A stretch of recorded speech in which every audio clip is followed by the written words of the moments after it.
এটা কি হচ্ছে আমাদের ভারতবর্ষের মেয়েদের সাথে? আমরা কতদিন নির্যাতন, কতদিন অত্যাচার সহ্য করবো এভাবে? আমাদের দেশ স্বাধীনতা পেয়েছে ৭৭ বছর হয়ে গেছে।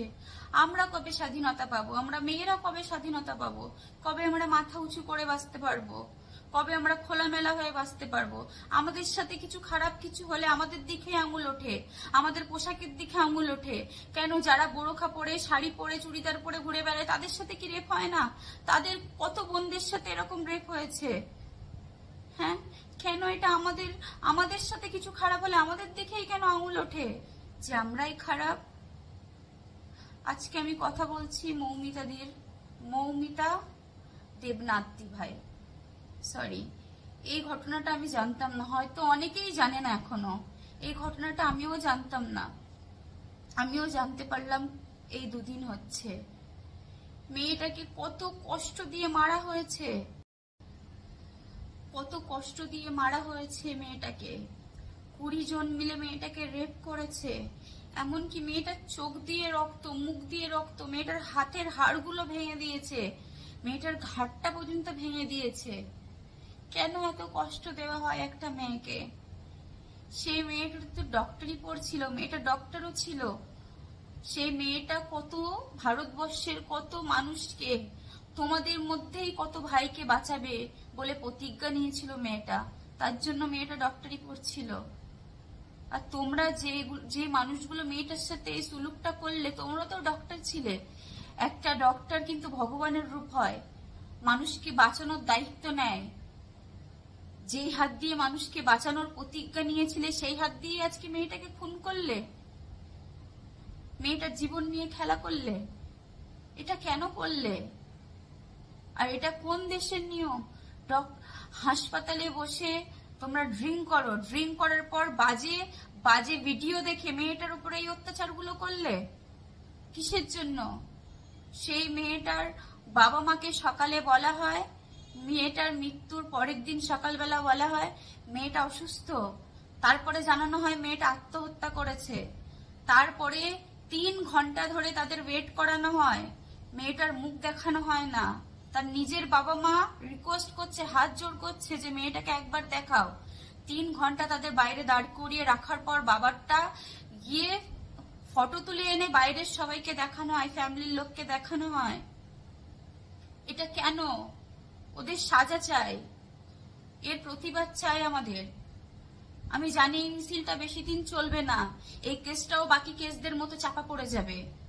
আমি চাই না যে মৌমিতাদির সাথে যেই ঘটনাটা আজকে হয়েছে এই ঘটনাটা অন্য কোনো মৌমিতার সাথে হোক। এর প্রতিবাদ চাই। ওরা যেন কখনো কোনো মতে যেন ছাড়া না পায়, না হলে ওরা তো আবার খোলা ষাঁড়ের মতো অন্য কোনো মৌমিতার খোঁজে বেরিয়ে পড়বে, অন্য কোনো মৌমিতার শিকারে আবার বেরিয়ে পড়বে। ওদের কড়ি সে কড়ি সাজা দিতে হবে, ওদের যেন ফাঁসি না হয়। আর শুটের অর্ডার করেছে, এনকাউন্টারের অর্ডার করেছে, কিসের জন্য? ওদের কড়ি সে কড়ি সাজা দিতে হবে, যেন এই ভুলটা করার আগে যেন রু কেঁপে যায় অন্য কোনো পাপীর। ওর এমন সাজা চায় যেন অন্য কোনো মৌমিতার সাথে এই সুলুকটা না করতে পারে।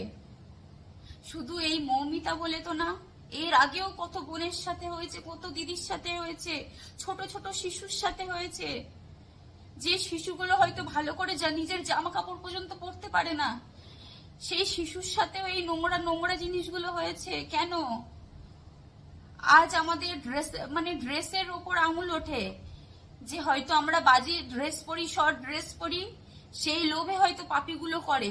ছোট ছোট শিশু, ওদের কি লোভে করে? ওদের সাথে এই পাপগুলো কি লোভে করে? এইটা আমাদের বলতে পারবেন? উত্তর আছে কি কোনো? আছে কোনো উত্তর? থাকলে প্লিজ আমাকে জানাবেন। এই উত্তরগুলো কিন্তু আমার জানা নেই। ওদের কড়ি সে কড়ি সাজা দিতে হবে, যেন এই ভুলটা করার আগে যেন রু কেঁপে যায়, এই ভুলটা করতে যেন কেউ সাহস না পায়। রিকোয়েস্ট করছি, আমার এই মেসেজটা সবার কাছে পৌঁছে দাও। আমাদের ভারতে একটা কথা আছে, অতীত দেব ভব। আমাদের ভারতবর্ষে নাকি অতিথিকে ভগবান মানা হয়। আজ থেকে 5-6 মাস আগে হাজবেন্ড ওয়াইফ 65 রাজ্যের ভ্রমণ করে মানে ঘুরে আমাদের ভারতবর্ষে ঘুরতে এসেছিল। ভেবেছিল হয়তো বাকি 65 রাজ্যের মতো ভালোবাসা হয়তো আমাদের রাজ্যেও পাবে, আমাদের ভারতবর্ষেও হয়তো পাবে, কিন্তু সেইটা হয়নি। এটা ওদের ভুল ধারণা ছিল। আমাদের ভারতবর্ষে ঢোকার পর ঝাড়খণ্ডে এসে সেই মেয়েটার সাথে রেপ হয়ে যায় তার হাজবেন্ডের সামনে। হয়তো মেয়েটাকে প্রাণে মারা হয়নি, কিন্তু তার ইজ্জত নিয়ে খেলা হয়েছে। কিসের জন্য? এটা কি ভুল ছিল তাদের? আমাদের রাজ্যে ঘুরতে আসাই কি ভুল ছিল তাদের? আমাদের কি মেয়ে হয়ে জন্মানোটাই পাপ? মেয়ে হয়ে জন্মানো কি খুব পাপ? এর প্রতিবাদ চাই, এর প্রতিবাদ চাই। আমরা আর কোনো মৌমিতাদিকে হারাতে চাই না। এর প্রতিবাদ চাই। কোনো মৌমিতাদিকে হারাতে পারবো না আমরা আর। তোমরা প্লিজ পিছনে যেন হেঁটে যেও না, আর তোমরা কেউ পিছিও না। হয়তো এটা মৌমিতার সাথে হয়েছে, কাল হয়তো আমাদের কারোর মধ্যে হতে পারে, হয়তো সেই জিনিসটা আমাদের সাথেও হতে পারে। হয়তো পরের লক্ষ্য হয়তো আমরা, আমাদের মধ্যেই কেউ আজকে মৌমিতাদির বাবা মা তার সন্তানকে হারিয়েছে। হয়তো আমাদের বাবা মাও হয়তো তাদের সন্তানকে হারাতে পারে। হয়তো বাকি কেসদের মতো এই কেসটা হয়তো চাপা যেতে পারে, আর চাপার চেষ্টা করছেও। তোমরা প্লিজ চাপতে দিও না এই কেসটা। এর প্রতিবাদ চাই, এর প্রতিবাদ করো তোমরা, প্লিজ এর প্রতিবাদ করো। এই মাসেই রাখি আছে না, এই মাসেই রাখি। তোমরা রাখি পরে সেই বোনের হাতে রাখি পরে সেই বোনকে কথা দাও তার রক্ষা করবে। নিজের বোনের রক্ষার কথা দিয়ে অন্যের বোনের জীবন নিয়ে খেলা করো, অন্যের বোনের ইজ্জত নিয়ে খেলা করো।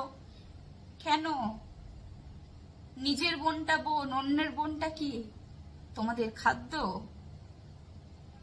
নিজের বোনকে শের হয়ে রক্ষা করো, অন্যের বোনের পিছনে কেন কুকুর হয়ে পড়ো?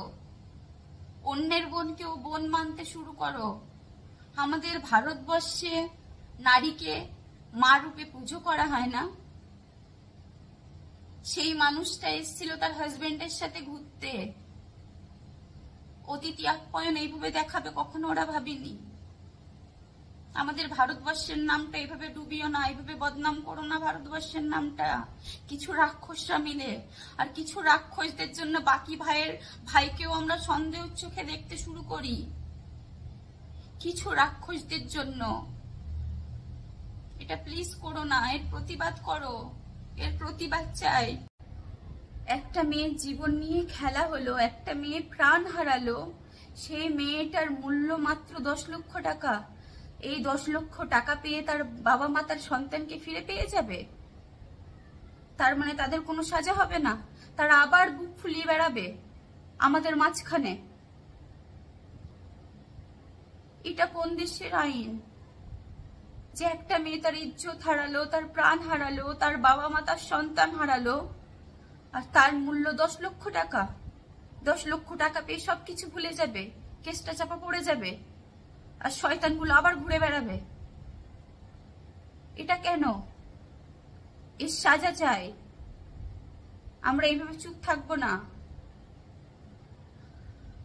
এর প্রতিবাদ করো তোমরা। 10 লক্ষ টাকা দিয়ে সবকিছু শেষ হয়ে যাবে? প্লিজ এর প্রতিবাদ।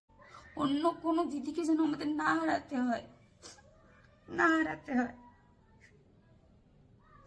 প্লিজ এর প্রতিবাদ করো, এর প্রতিবাদ করো। আর কিচ্ছু বলতে চাই না, এর থেকে বেশি আর কোনো কথা বলতে চাই না। প্লিজ এর প্রতিবাদ করো।